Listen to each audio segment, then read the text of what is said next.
Hello again, John Paul. Welcome back to the Possibility Hub.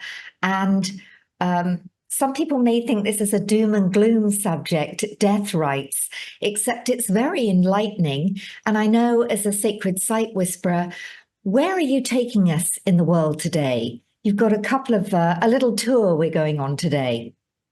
We're going on a little tour. So we're going to hit some places in Ireland. We're going to come to a place in southern Victoria in Australia. We're going to go to Germany and Portugal, and then back to Germany. So I think the idea when you and I chatted about, what's something to share, it's this idea that the most important transitions in your life are coming in and going out. Yes.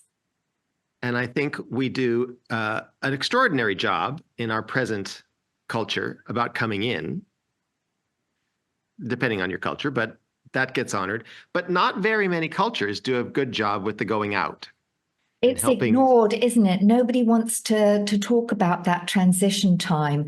And what an auspicious day to be speaking about this, because 2 years ago, on this day, my mother made her transition. Oh, So wow. it's quite auspicious that we're talking about this. And I've actually sent her a note to a few people and said, remembering and celebrating my mother.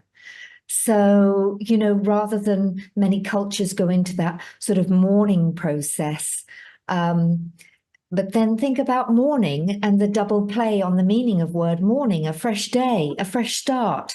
So, again, I just remember when I remember my mother, I remember the wonderful celebration of life we had for her. There was so much joy, so much laughter in the world. How beautiful.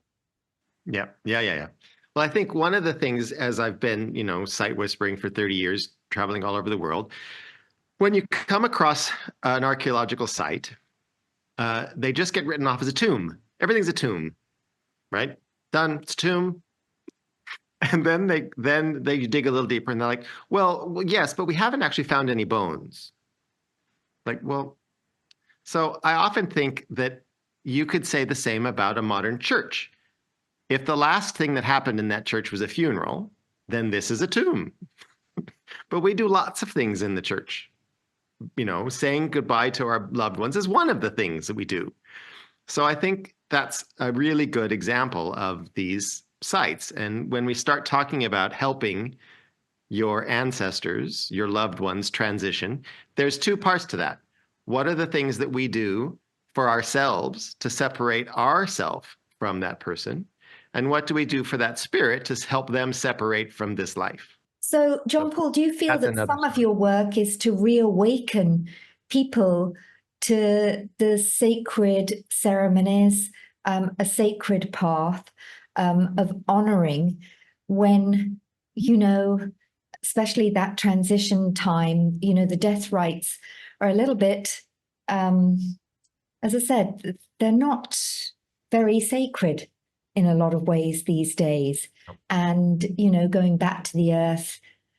So in some ways, that's, to reignite our memory of what these places and spaces were for. It's really very How they special.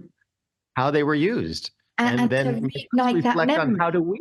Yeah, exactly. Just as I said, it could be used for other transitions in our life, a transition. And then you said, well, actually, when I was there, so in some ways, the reason I must have said that was it sparked a memory, it sparked something. And hopefully, this conversation will create that spark and memory for many people of, oh, especially if anybody's viewing from Ireland or some of the other places that we're visiting today or going there on a trip, to go there for a different purpose as a rite of passage, a rite of transition. Yep. But that's the hope of the documentary series, that people will get that spark of remembrance and think, wow, yes, I do feel something when I'm at this site. There is a point of remembering. I am remembering these transition moments of my life.